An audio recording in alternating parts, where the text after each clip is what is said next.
소수자의 역사, 그 숨겨진 계보. 저는 한국인들이 역사소설에 많은 오해가 있다고 생각합니다. 죄송해요. 너무 대학원처럼. 그래서 우선은 폰박하게나마 60년대 이후 역사소설이라는 장르에 대한 대략적 계보를 정리하기로 했습니다. 역사소설은 7, 80년대에 선풍적인 인기를 끈 장르입니다. 2000년대 이후 이 장르가 그닥 환영받지 못하게 된 데에는 개인의 내면을 다룬 작품들이 주로 문단 안에서 활발히 논의된 측면도 있었으나 여러 시대적, 사회적 맥락 또한 주요하게 작용했습니다. 문학사적으로 역사소설은 군사 독재 시기 신문 연재를 시작점으로 크게 유행한 장르의 일환이었습니다.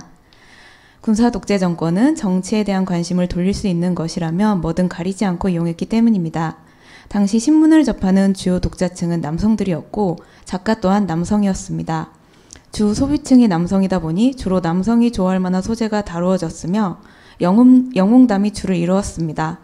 그러나 무엇보다 역사소설이 다양한 소재를 다루기 어려웠던 이유는 군사 독재 정권의 정보 차단에 있습니다. 독재 정권의 경우 고대사는 자신들에게 유리한 방향으로 지원하고 한국 현대사 연구는 그 시기를 제한했습니다. 미국 측 연구 자료에 의하면 미군 정기 자료는 90년대 초에야 미국에서조차 겨우 공개가 진행되었다고 합니다. 그 뒤 이른바 학생 노동운동 시기를 거치며 노동학생운동 체험이 역사소설의 자리에 들어왔습니다. 그런데 학생운동은 386 세대, 남성 엘리트를 중심으로 이루어졌고 노동운동 또한 남성 혹은 남성성을 경유한 방식으로 이루어졌기 때문에 자연스레 남성 중심이 되었습니다. 90년대 페미니즘 이슈가 발생하면서 그때부터는 공지영, 공선옥, 정지아, 은희경, 김수문 같은 여성 작가들이 학생 노동운동 서사와 거대 공적 역사 속 여성 피해자를 다룬 서사, 개인사를 현대사와 연결시켜 다룬 작품들을 등장시킵니다. 그런데 여기서 우리는 역사소설에 대해 다시 한번 오해를 하게 됩니다. 왜냐하면 90년대 이후 여성 작가들의 이러한 소설들을 두고 우리는 역사소설이라고 명명하지 않았기 때문입니다. 문학장 안에서 이들의 소설을 두고 후일담 문학이니 구술증언 기록이니 성장담이니 하는 말로 바꾸어 부르곤 했습니다. 대체 왜 그랬던 걸까요? 한 개인의 역사나 증언을 토대로 역사를 점검하고 보충하는 독일과 같은 나라에서 출간된 소설들은 개인으로부터 시작된 위대한 역사적 증언이라고 인정을 해주면서 말이죠. 사실 이를 위해서는 한국 사회에서 역사라는 단어가 갖는 의미를 먼저 살펴볼 필요가 있습니다. 역사는 말 그대로 기록된 입증할 만한 사료가 충분한 과거 사건의 계보를 일컫는 말입니다. 주로 이 역사는 그렇기에 공적인 기록을 의미하는 말로 쓰여왔습니다. 이런 이유로 역사소설이라고 한다면 확실한 사람들이나 사건을 다루는 소설을 가리켜왔습니다. 그러나 주지하다시피 이 공적으로 기록된 한국사라는 것은 당시의 정권들과 매우 밀접했습니다. 최근 들어 활발하게 진행되고 있는 한국 현대사 연구는 그러나 불과 90년대 초까지만 해도 유구하게 이어져 온 독재 정권의 선택에 의한 역사라고 할 수 있습니다. 문제는 여기서부터입니다. 이 승자들의 역사에서 당연히 약자는 존재할 수 없습니다. 독재 정권이 경제개발 논리와 군사강국 논리에 따라 자신들의 기조에 도움이 되지 않는 이른바 약한 자와 소수자의 기록을 철저히 배제시키는 논의를 해왔고 이는 결국 여성과 여성을 비롯한 소수자들의 역사를 배제하는 논의로 이어졌습니다. 이러한 과정에서 발생한 저항은 더 큰 억압으로 삭제했습니다. 두 번째는 반공이 있습니다. 한국사에서 지금까지 가장 치열하게 이어진 논쟁은 이념입니다. 전쟁이란 커다란 비극을 겪은 후 이념 앞에서는 그 어떤 중요한 논의도 뒤로 밀려날 수밖에 없었습니다. 군사독재 정권은 내부의 불만을 잠재우기 위해 이를 이용했습니다. 한국인들을 결집할 수 있는 방법은 북한의 위협이었고 전쟁 당시 희생된 군인 남성들의 피해를 활용하는 것이었습니다. 세 번째는 유구한 가부장 사회에서 제대로 된 교육의 기회를 얻지 못한 여성들의 선택권 자체의 제한입니다. 80년대까지 고등교육 기회는 주로 남성 형제들에게 돌아갔습니다. 공교육 의무화가 실시된 이후에도 이는 마찬가지입니다. 실제 2000년 초반까지 공교육에서조차 가정과목과 실용과목을 나누어 여성들은 가정과목만을, 남성들은 실용과목만을 듣게 하기도 하였습니다.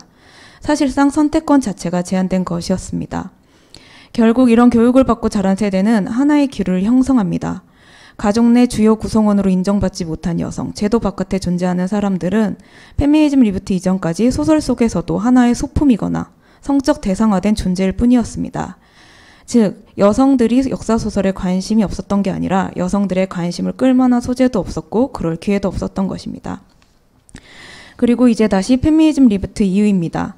페미니즘 리부트 논의가 발생한 배경에는 강남역 살인사건, 세월호 촛불 집회 등 다양한 정치적, 사회적, 개인사적인 이유들이 있습니다. 그러므로 한국에서 페미니즘은 단지 여성주의 운동만을 의미하는 것이 아니라 노인, 아이, 동물, 소수자 등 이른바 모든 약자의 권리에 대한 역어라고도 할 수 있습니다. 그리고 이제 역사적으로 한 번도 주인공의 자리에 있지 않던 여성이 쓴 역사소설은 이런 배제되었던 시간에 대한 기록과 증언입니다. 눈앞에서 진실을 보고도 그것이 전혀 공적 기록으로 남겨지지 않는다는 것을 본 사람들은 위기감을 느끼고 공포감을 느꼈을 것입니다. 그런 식으로 왜곡된 역사를 일방적으로 받아들였다는 생각을 했을 것입니다. 공적 제도가 아닌 그 바깥에서 역사 쓰기를 이제 시도하는 것입니다.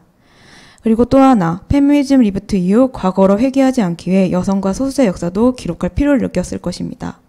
현재 겪고 있는 부당한 일들의 원인이 여성이나 소수자들이 당연하게 받아야 할 억압이 아니라는 것을 밝혀내고 알 필요가 있었을 것입니다. 이 뒤에는 이제 제가 사족으로 붙인 것이기 때문에 읽지 않고 넘어가서 다시 제가 좀 삭제를 하고 말씀을 드리겠습니다.